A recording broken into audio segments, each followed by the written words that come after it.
Welcome to the July-August edition of FAA Safety Briefing Live. And I'm co-host Paul Pradiker, along with Susan Parson. Hello, everybody. And about the magazine, our standard talk about what the mission is of the magazine, and by extension, this broadcast. Yeah, I moved the previous page of our 60th year because we're now in the 61st.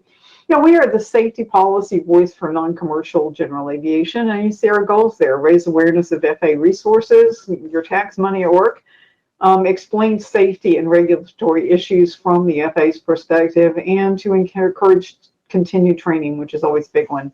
Well, training is what this is all about, and what I have experienced as we've been doing this is there's so many things to learn.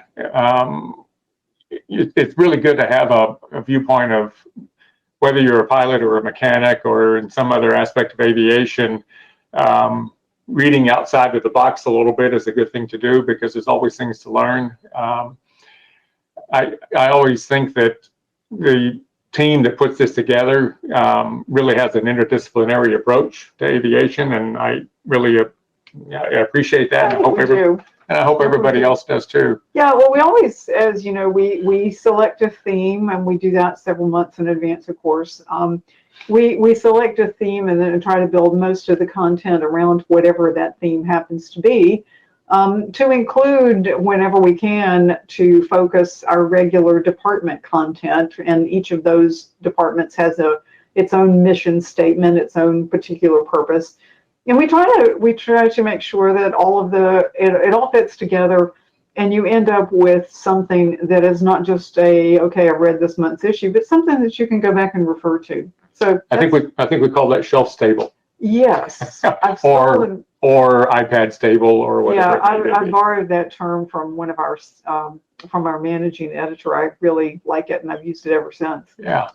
So let's talk about this. This edition, it's all about air shows, and I remember the first air show I went to. Do you remember when yours was, and where was it? The first air show that I really remember was Oshkosh. Ah, okay. I'm sure I'd been, around them before, but my first visit to AirVenture back in 2004 was something that stands out in memory and always will. I remember, and one of your authors in a later article refers to the fact that he years ago went to an air show in May, and I know exactly what that was about. It was called Armed Forces Day, actually. Oh, yeah, right. And in North Texas, I grew up near an Air Force base. It was a TAC base, Tactical Air Command base, where at that time it was F-102s and F-106s were the mainstay of the operation at that base. But during Armed Forces Day, my dad would take me out to the Air Force base, which is not so far away. It was only 5 miles or so. Oh, what a sight. The last one I remember, the XB-70 was there. Yeah. F-104 was there, and the B-58 Hustler was there, amongst other things. And nothing but smoke and noise. It was great. The F-104 turned out to be one of my favorite airplanes, as did the XB-70. Unfortunately, that one of the XB-70s was lost in a accident. In fact, with a 104 doing recon work with it. Oh.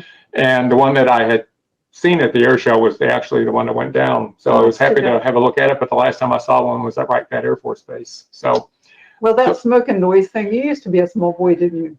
Yes. Okay. I was born at a very early age. Yeah. Most people are. Okay. So we've got a lot of things to cover in this issue, and the first one is about the jump seat column from the Executive Director of Flight Standards. Yeah, this one, it's all about people, and that's a phrase that my boss is really quite fond of in a lot of ways, but especially it really does apply to events, any kind of air show. And one thing I want to say right up front, obviously we timed the topic to coincide with AirVenture, which is one of the biggest air shows in the world. But we really want this content to be seen and applicable for every kind of air show, the smaller ones, the fly-ins, even if it's a fly-in pancake breakfast, there are things in here that you can benefit from.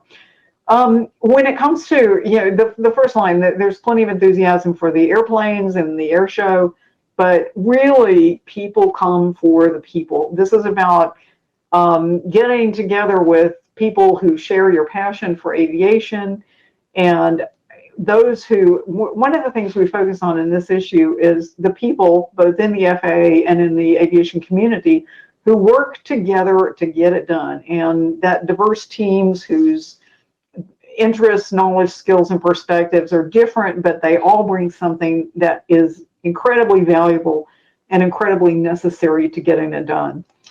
Well, and as we've talked about before, aviation has a way of making the small world even smaller.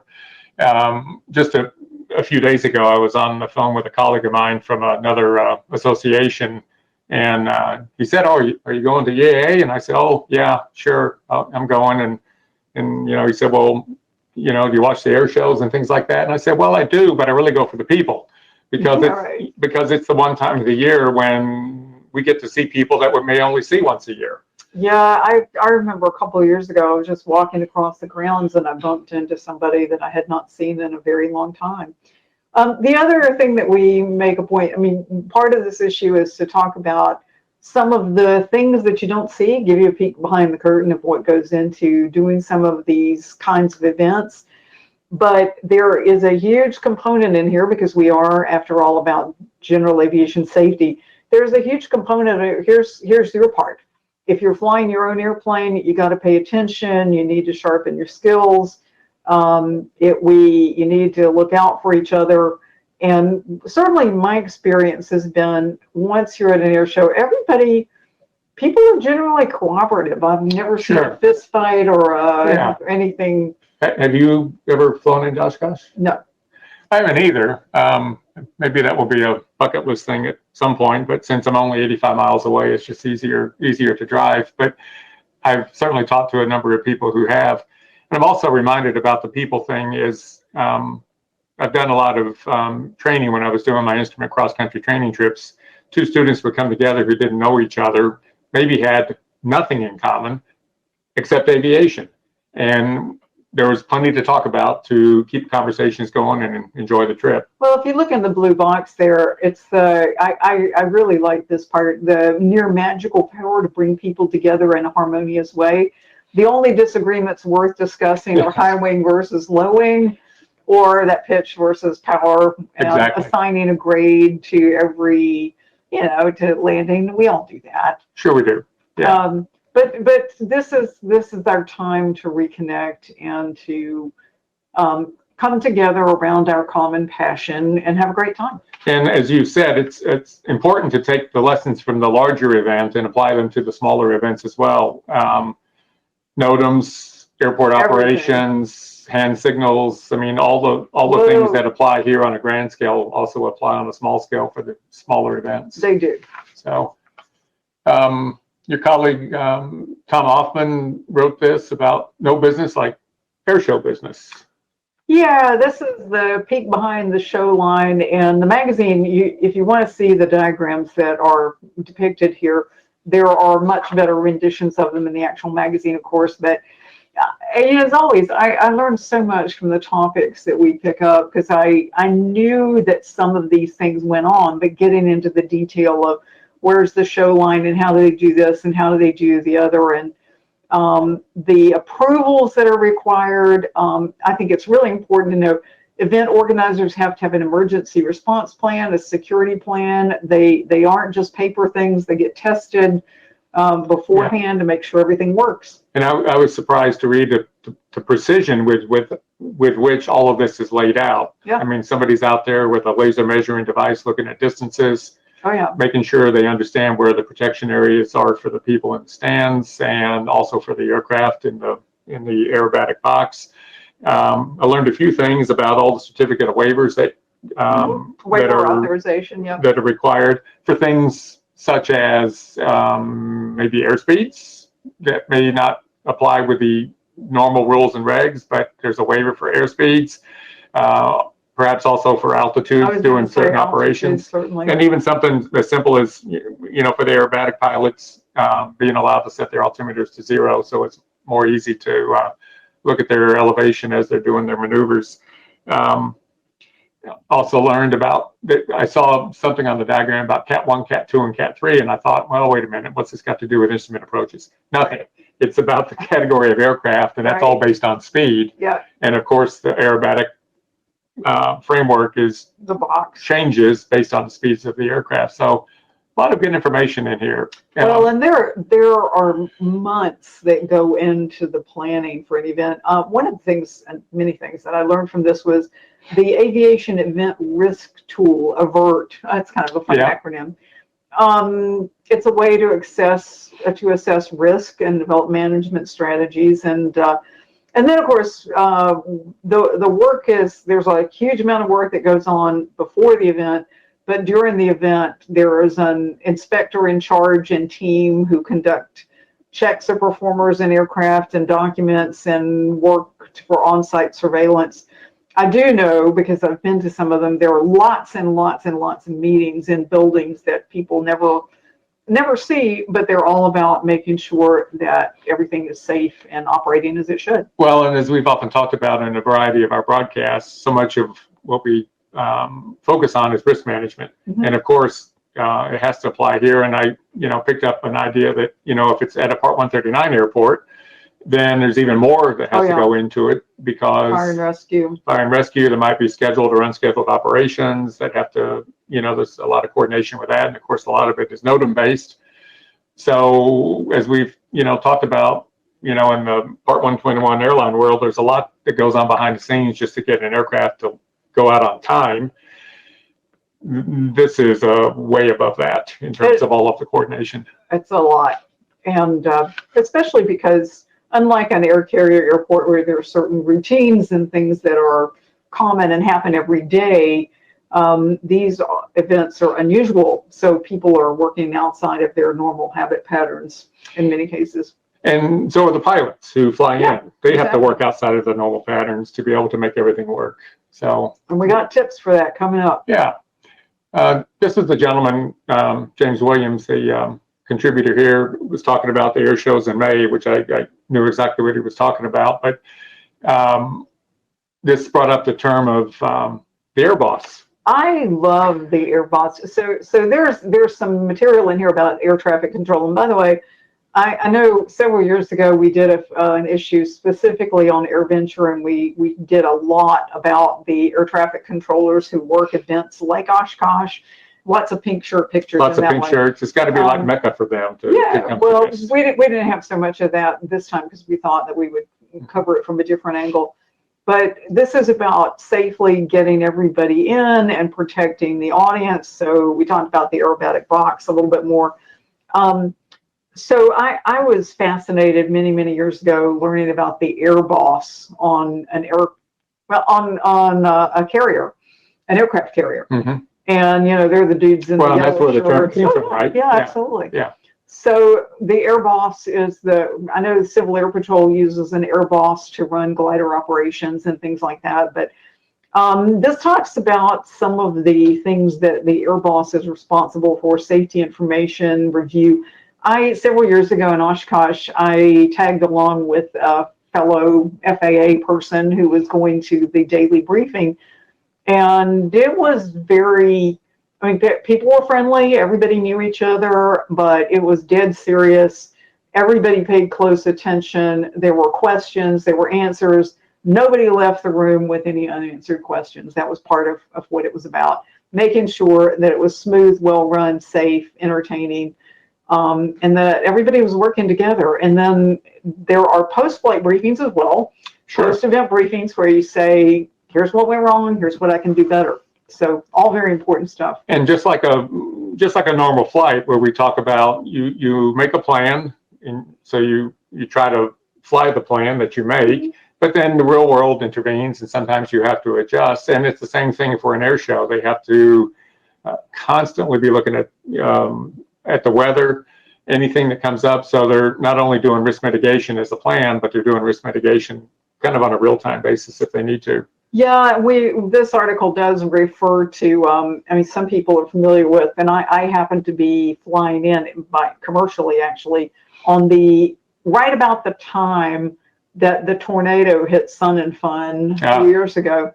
And the plane was diverted someplace. We ended up holding for a long time. And when we landed, we found out that, yeah, a tornado had hit.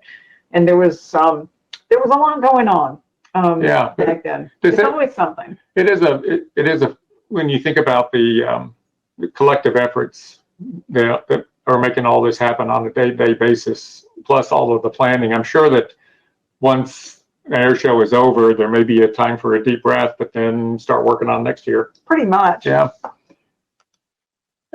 Here's something that was fun, and that is the role of drones as it relates to air shows. Some of them are air shows themselves. Well, they are, and we ended up doing a whole, the drone debrief column about the fact that National Aviation Events Program ensures safety at events that feature drones, which are increasing in number. And this slide covers some of the regulatory requirements and some of the things that have to be done. Pathway determination of pathway requirements, ensuring safety for people on the ground. But I remember hearing just a few weeks ago with 4th of July that there are a lot of places that, because of either the expense or the availability of technicians or concerns about fires, which is pretty prevalent in the West right now, that a lot of municipalities turn to drones for their traditional 4th of July shows. Wow. And there was a program I was listening to that interviewed people who organized the drones, and they talked about, well, we did flags and we did this, we did that. So they were pretty busy, and they talked about the fact that the only regret that they have right now is that battery power is not sufficient to provide a fireworks length type show, but they'll get there. I mean, the guy ended up saying, "Oh, I'm sure we'll get there," and then just wait to see what we're going to come up with next. Well, and they talk about in the article uses of drones. I mean, they can do their own show. They can do security, looking at just coverage of the event, so video coverage, and of but course, I really like the heart picture. It is good. I thought drones making a heart was fun. That is good, and depending on the size of the drone and the size of the event, the operations are covered by several regulations. So it's cool. This is the fun one because we learned a couple of terms that I was not aware of. Yeah. This is written by a colleague of mine at another association who's very big into the balloon industry, and he wrote this article and some good information. Yeah, balloon people are pretty passionate about what they do. I've learned that. You've been in a balloon, right?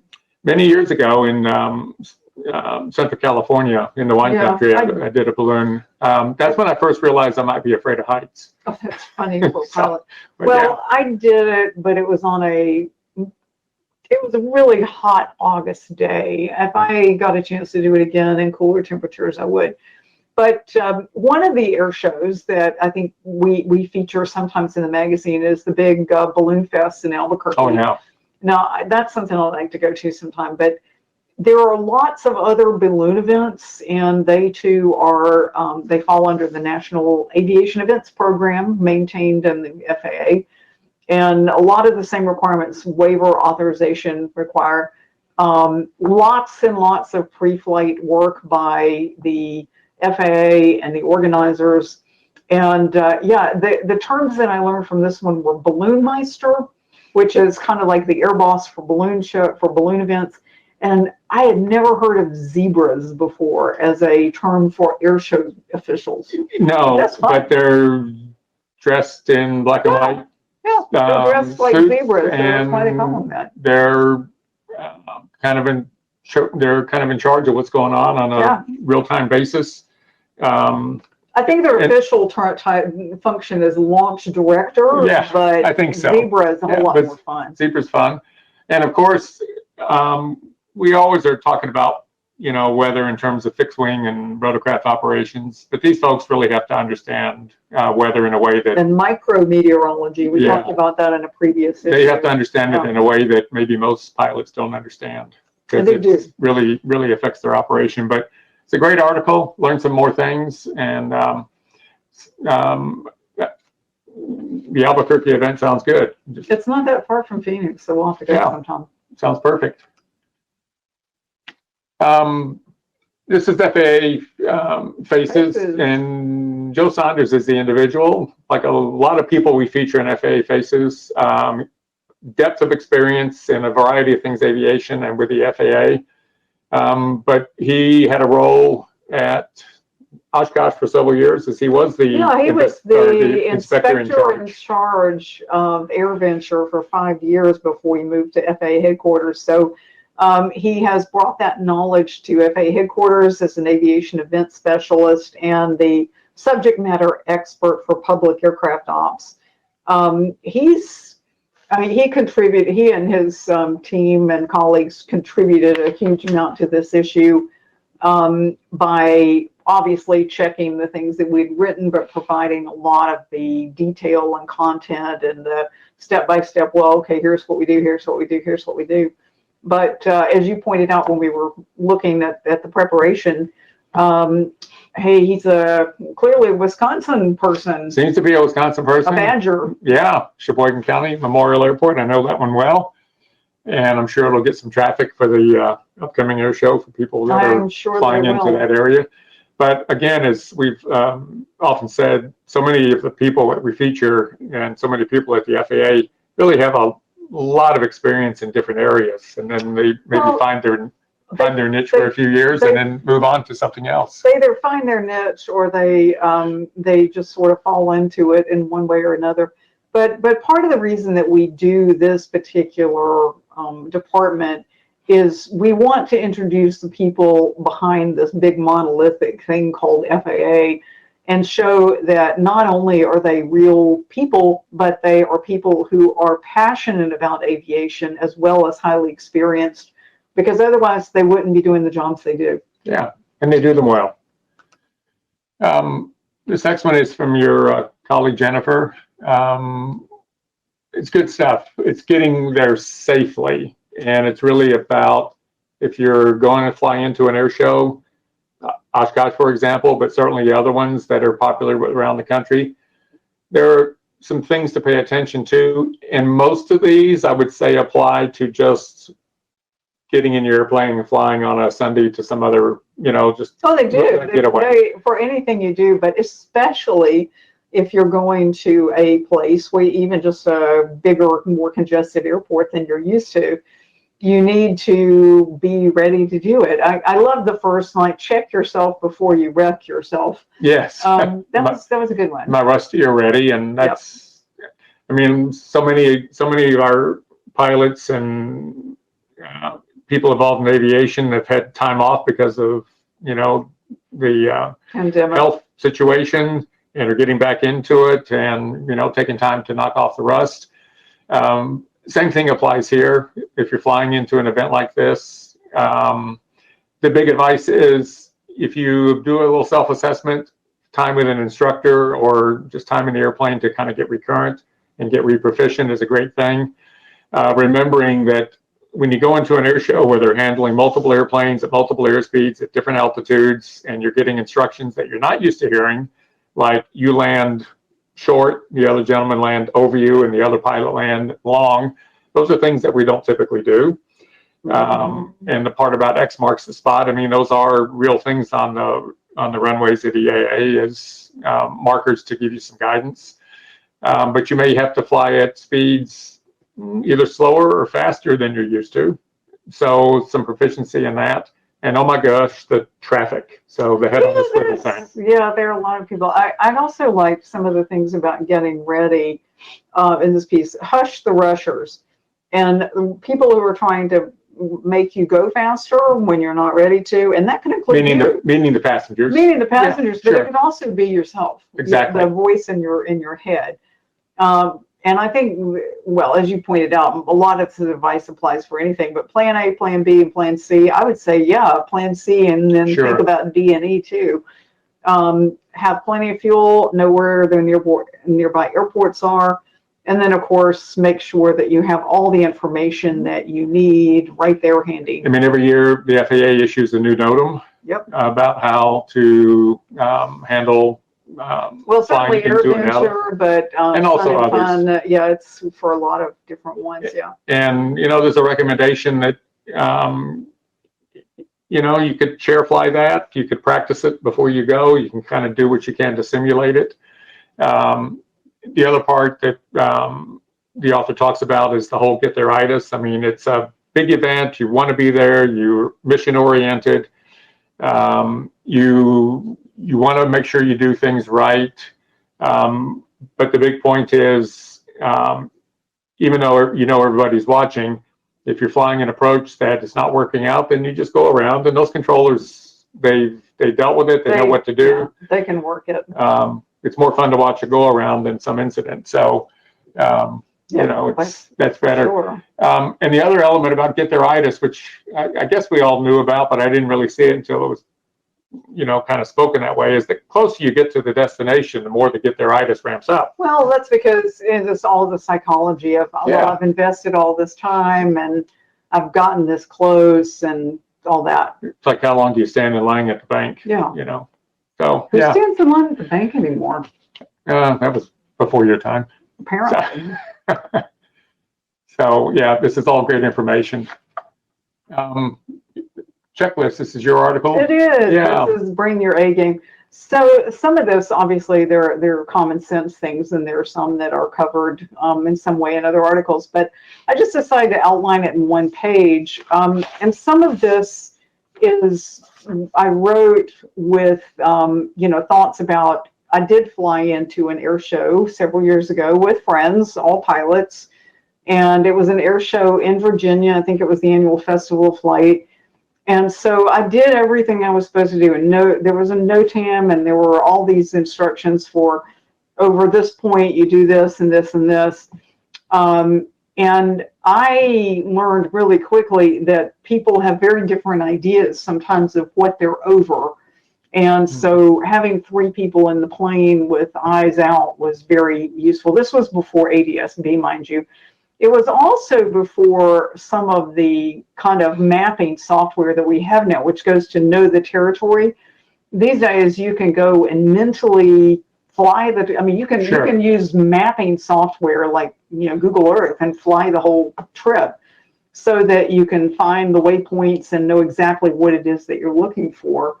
Like what was it? The Memorex commercial used to be. Is it Live or is it Memorex? That's it. Yeah. So you can do a lot to know the territory before you start. Know the knobs. Be sure you're comfortable with your airplane and all of its equipment, because if you don't know it, trying to fumble with knobs and buttons and the submits when you're in the middle of lots of other airplanes, it's a bad idea. Know the numbers. Fly and land at the speed specified, just like you said. They might be different. Know the passengers. This is a variation on hush the rushers. Passengers who are pilots, we've talked about this in the magazine and in this program before. If the other passengers are pilots, they can be helpful, but don't let them be helpful in ways that are not known to you. Yeah, or distracting. Yeah, clarify roles and responsibilities. I remember flying with somebody one time who was determined to help me and put flaps down at all kinds of times when I wasn't expecting them, so we had to talk. Brief passengers on sterile cockpit, but also brief passengers, especially if you're going to a fly-in, on how to help you look for traffic. Yeah, every set of eyeballs will help. And know when to go. So this is another take on the go, no-go decision. Obviously, you have a go, no-go decision whether to launch. Then you continue to have that exercise all the way. If weather changes, you need to do something else. But one of the things that I think gets overlooked is know when to go or not go home. At the end of the day, if you are too tired to fly home, stay overnight, have a beverage and do something other than launching when you are exhausted, because that's a good way to get in trouble. It's all about risk management. Yeah. Follow the PAVE model, apply those tools, and the air show event will turn out to be a success on both ends. Yeah.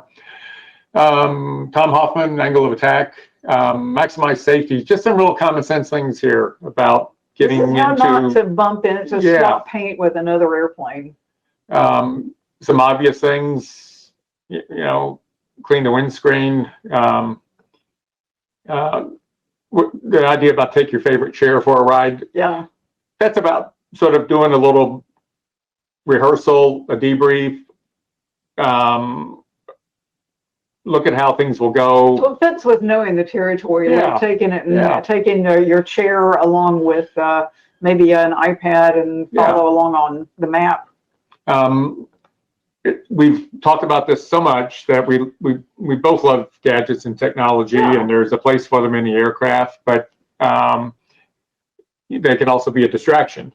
And in a place like a busy air show event where there's lots of traffic coming and going, ADS-B, I'm sure is great, but there's nothing like looking out and confirming what you see.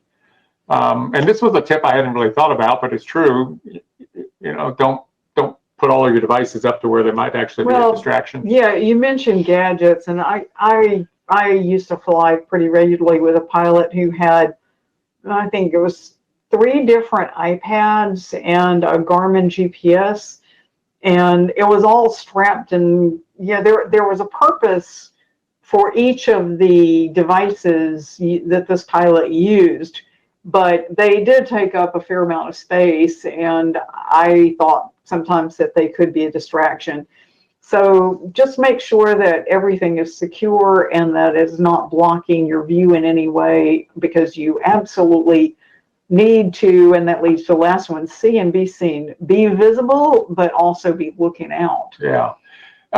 They talk a little bit about scanning, about how to scan. I mean, that's a good reminder for all of us, but also for passengers.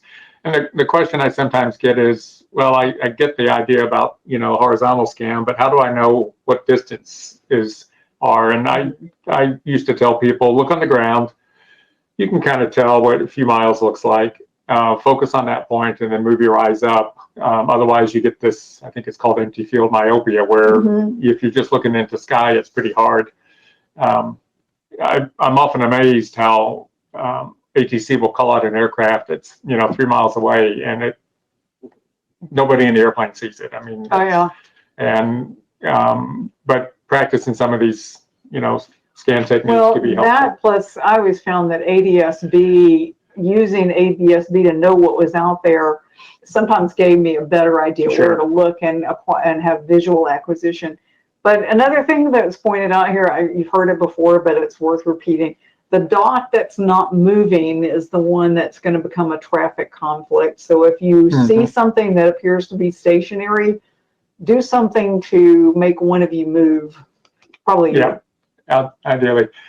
Hey, our maintenance column, nuts, bolts, and electrons. This is some great stuff about you might take into consideration some things you might need when you go to an air show. On the other hand, if you're going to a remote airport, you might need to be thinking about these same things. So this is a sort of common sense things, a repair kit, tie down the course gear and things like that. There's recommendations in the article for tie downs based on the size of your airplane. Backup power supplies, of course, because we always need that.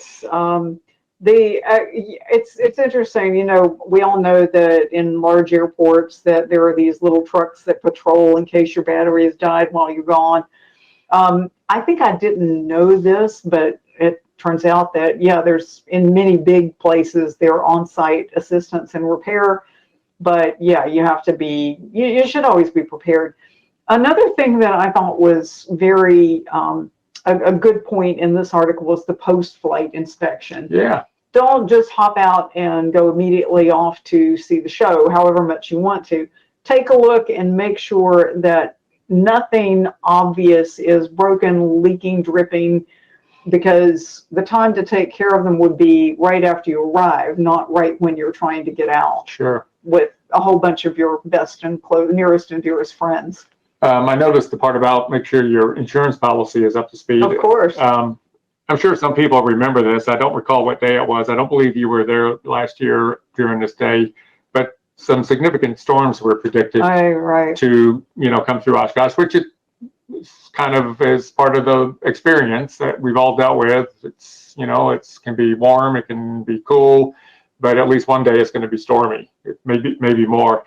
But some storms that come through that night and narrowly missed Oshkosh.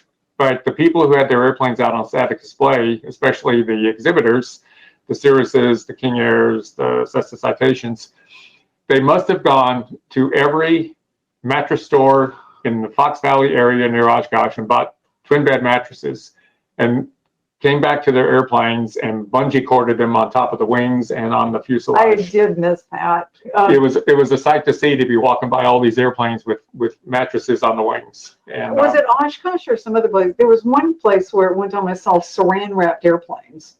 Don't know. Yeah, that was another one of the save your airplane from the elements kind of thing. Yeah. Because they're not exactly hangars at most big, or small air shows either, for that matter. No, for sure.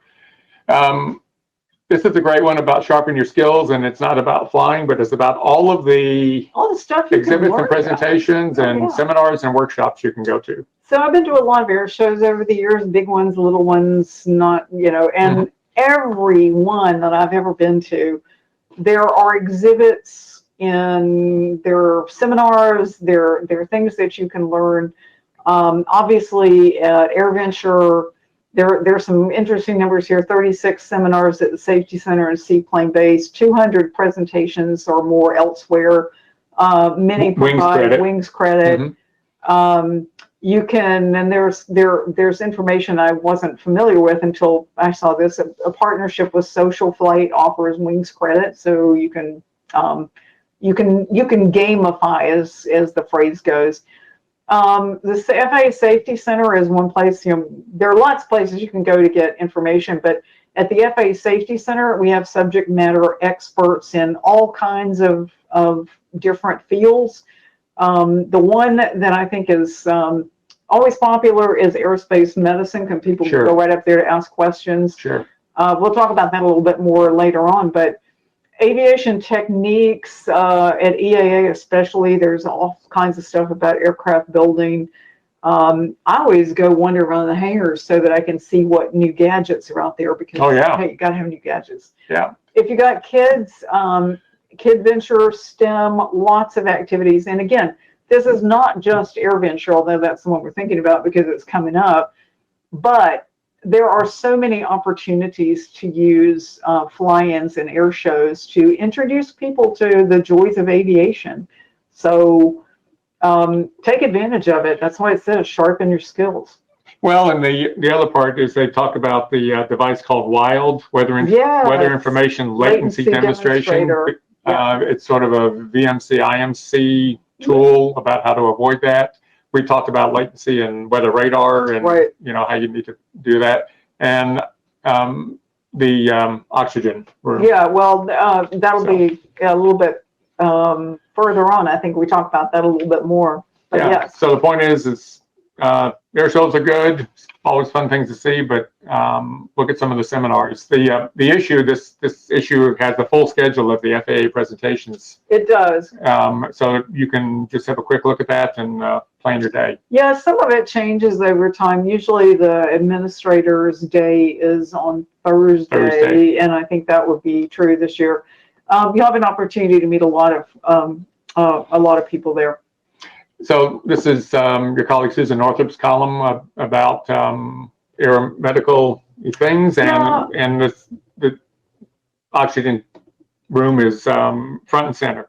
Well, she's talking about the fact that the aerospace Office of Aerospace Medicine, and they're training and education people now that the pandemic is always with us in some form, but people are starting to travel again and get out and to do more. So they're trying to take some of the training on the road. They do plan to be at AirVenture, and this gadget, I'm not sure how they pronounce it. Prodi is kind of what I would say, I guess, but I'm not sure what the official one is. But portable reduced oxygen training enclosure. Essentially, it's kind of like an oxygen chamber that they can take with them. The other part, which I actually didn't realize, but it makes sense, is that it's not like taking you up to high altitude where you have sinus blocks and pressurization problems and things like that. But it does deplete the room of oxygen and gives you a chance to experience it. And the other part of it is talking to an AME. Yeah, they are usually have quite a few people up there. You can talk to somebody directly to review your file, see what's going on, try to speed up the process. And as they say every year, it is not at all uncommon for somebody to walk up and walk away with the medical in hand. So they try to issue medical certificates right then and there whenever they possibly can. So something to look at. And then every year we're happy to announce the National GA Award honorees. There's 3 of them. Dr. Amy Hoover, she's the CFI of the year from the state of Washington. She's an ultimate educator. She's teaching a lot of aviation in addition to flight instruction. It says that she's given 15,000 hours of ground instruction. That's a lot. That's a lot of time on the ground. Yeah. And Michael Everhart from Charlotte, North Carolina is the AMT of the year. And if you kind of read through his information, we see this sort of MO all the time. So much involvement in various aspects of aviation, and he really does an exceptional amount of outreach, talking about AMT programs, talking about maintenance, running clinics. So in addition to his own skills as an AMT, his outreach is quite good. And then the fasting rep of the year, Laura Herman from Minnesota. She's a nurse anesthetist, and she works a lot dealing with scenario-based training for paramedics. So isn't that fun? Yeah, so she applies, some of the skills that we might do in aviation, applies that to her career in the medical field. And here's a quote that somebody said about her, that when you're near her, she radiates aviation safety. That's something to aspire to radiate really. Aviation safety. So, well, if you want to know what it feels like to be near somebody who is radiating aviation safety, take the opportunity, if you're going to be there, to meet them. I can't remember exactly what all the events are, but the award winners are there for the week. They're recognized on Thursday at Meet the Administrator. There's a luncheon. They get their official awards, I think, earlier in the week. But one of the things that comes with being named as one of the National GA Award winners is you get the week in Oshkosh at no expense. Yeah, no, it's great. So congratulations to all of them. It's good to see how many contributions people are making to the industry. Radiate aviation safety. Yeah. Thank you for reminding me of that. Behind the curtain, this is mine. This is you. Yeah. Maybe you could talk about it. Well, I have a passion in kind of everything for behind the curtain. I've always been interested in how things are put together. It's one of the reasons I liked the book Airport when I was a kid. So air shows have been around and popular. That's why I like The Wizard of Oz. Oh yeah, of course. Pay no attention to the man behind the curtain. Man behind the curtain. In the early days of air shows, they kind of had a bad name because pilots would crash in front of people. And also people would get hurt because they didn't have anything like crowd safety. So one of the reasons that today's air shows are so much safer is all the work that we talk about in this issue that the FAA does, but the sponsoring organizations as well. Everybody does. And then I kind of, I sing the praises of the Air Boss. I have had an opportunity to meet some of them and to watch some of the work that they do. And they're the director. They plan, they coordinate, they have teams, they do a lot, and if you ever have an opportunity to watch them, it's interesting. And then there's another pitch in here for safety depends on willingness and ability of everybody there to do their part. Study the NOTAM, and I think I made this point earlier in checklist. Yes, you can have the NOTAM in the airplane with you, but you need to know it in your head because you're not going to have time. That's right. in congested airspace to look up something. Maybe you can have somebody help you, but it really ought to be right at the top of your brain. Are you current and proficient? Not necessarily the same thing. And the speeds and specifications, can you meet the requirements of the event? And if you don't know that you do, or just because it's a good idea, hire an instructor, go out and polish your skills before you go, and you'll feel a whole lot better, and you'll be in a much better place to go. Well, and you'll also enjoy the experience of getting there more when you're not feeling like you're behind the aircraft, or maybe at the wrong place at the wrong time. So it's a lot of prep work. The NOTAM story is huge. I mean, we tell people all the time to check NOTAMs, and I know sometimes they're overlooked. You think to yourself, oh, it's a bright, clear, beautiful day. I'm only going 20 miles. What could possibly go wrong? But we all know that there are things that can go wrong. We talk about NOTAMs in the Part 121 world all the time.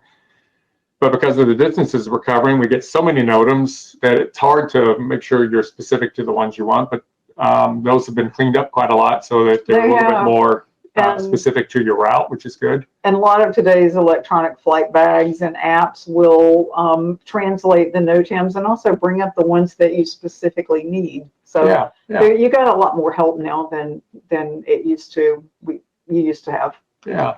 Susan, our next is on vertically speaking. It's for the rotorcraft, and it's all about more risks and more mistakes, helicopter operators. But again, this is not exclusive to helicopter operators at all. It applies to everybody. But it's got a name, the Dirty Dozen. Well, the Dirty Dozen actually started with a fast team manager who created a presentation for pilots or for mechanics. I think it started with mechanics, called the Dirty Dozen Safety Issues and the safety nets that you can use to avoid each one of them. And so now the idea has been translated to rotorcraft safety. So there's a whole Dirty Dozen webinar with the categories of mistakes, distraction, fatigue. I don't have them all listed there. But there are detailed checklists going back 3 steps to double, triple check. And then there is on the slide, as well as in the magazine, information about how to go find the course, but also the Rotorcraft Collective video on all of these things. So there are a lot of resources out there to try to make sure that you are not that pilot in the box. And the other thing I've become aware of too, there was just a recent clip on one of the aviation news clearinghouses talking about the hazards of both wake turbulence from a rotorcraft, but also downwash. Yes. I believe the clip I saw was a small aircraft was involved in being blown off of its position by the, from the downwash of a helicopter. So there's so much to, understand. We don't really think about wake turbulence if we're following a helicopter, but I just recently was reading an article about how we should pay attention to it. So 2 different terms, the wake turbulence and then, the downwash, 2 different things. But as we've often talked about, these things apply to all sorts of aviation activity. Well, all the things that you see there that are some of the Dirty Dozen that were listed, distraction, fatigue, they apply everywhere. And complacency, of course. Of course. Yeah. The wrap up on the air medical information and condition inspection, all about hypertension. We generally, we know what it is. We go to our primary care physicians. We have our blood pressure checked. We go to our AME. We get our blood pressure checked. Mine always goes up then. Yeah, yeah. White coat syndrome. Yeah, the good news is it's treatable through medication. Many blood pressure mitigation drugs are approved by the FAA. Yeah, in fact, I think there are relatively few that are not. But one of the things I thought it was very interesting that the point that was made, the FAA evaluation only determines if you can fly safely. values under 155 over 95, that's pretty high, actually. It is. It's acceptable for medical certification, but do not think these are acceptable for long-term health. If you see numbers like that, you need to Talk to your primary care. Figure out what to do. Find out what, and some of it can just be controlled through diet and exercise, and the changes that we all should make.